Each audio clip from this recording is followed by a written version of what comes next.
She's been made a political prisoner because she was being used as an example to other people. It's harrowing that we've reached a situation in the UK where someone like Lucy Connolly, not a bad speck on her record, who is a childminder to kids from all different backgrounds, all different races, gets upset one day because little kids have been murdered. And she was thinking about Brutally the parents murdered, of those children. Yeah, of course. And she wrote something and then later deleted it thinking, this isn't me, this is not how I normally say things. Then she did plenty of tweets saying, you know, the rioting's dreadful, I wish it would stop. I mean, it's case closed. Right. The woman's not a threat to society. There's no reason for her to be in prison. The reason they've abolished her visitation rights is because they've made her a political prisoner. Yeah. So now they can't risk having her out and having the newspapers and the paparazzi all around her.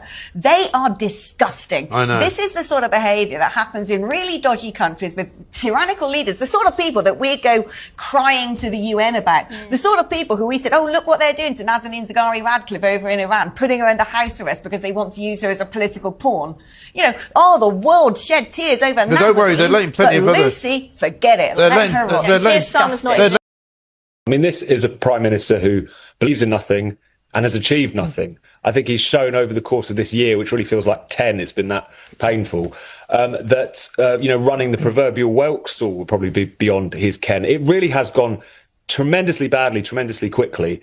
And I think it's just a complete repudiation of all the people who said when this government came in, replacing the Tories, supposedly that kind of Brexity populist blip was over. We were going back to politics as usual. Well, it turns out politics as usual is useless, and he's breaking records for unpopularity at this point. He really could go down in history. I don't think it's hyperbole to say it as one of the most disastrous elected prime ministers we've ever had, just because of how quickly it has unravelled. I think what we've seen with Keir Starmer is this is a man whose only consistent political view has been that he would quite like to be prime minister. Now he's like the dog that caught the car. He doesn't know what to do with it. And I think that's why we're seeing it all just become such a mess so quickly.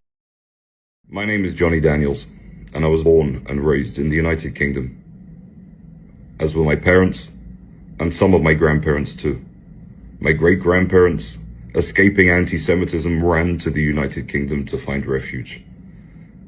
They integrated into society and became very proud British Jews. I had family members who fought and died fighting for the British Army, and we always stood tall and proud as British Jews. What we're seeing today from the British government fills all of us with a tremendous amount of shame. This current British government, with their bizarre, peculiar obsession with the only Jewish state, with Israel, is just an absolute disgrace. Stopping negotiations over free trade agreements, sanctioning Jews living in certain areas in Israel. This is something that we all have to stand up against. The British mandate ended in Israel 77 years ago. For the Brits, a nation who colonized so many others, to attempt to tell Israel what to do when fighting a war that they didn't even start isn't a good look. All decent people stand against what the British government are doing today, appeasing a small minority, a loud minority, who won't integrate into British society like we did as British Jews. It's time that we really stood up for what was right and called this out with all our might, because it is not okay. It's important to note also that this too shall pass, that this onslaught that we see will be taken over eventually by something else. They'll get fed up. They'll look for someone else to pick on. And Israel will not buckle to the pressure of a weak prime minister from a country who has no standing in telling Israel what to do. Israel will stand tall and strong, and Israel will continue to fight this enemy that is your enemy as well.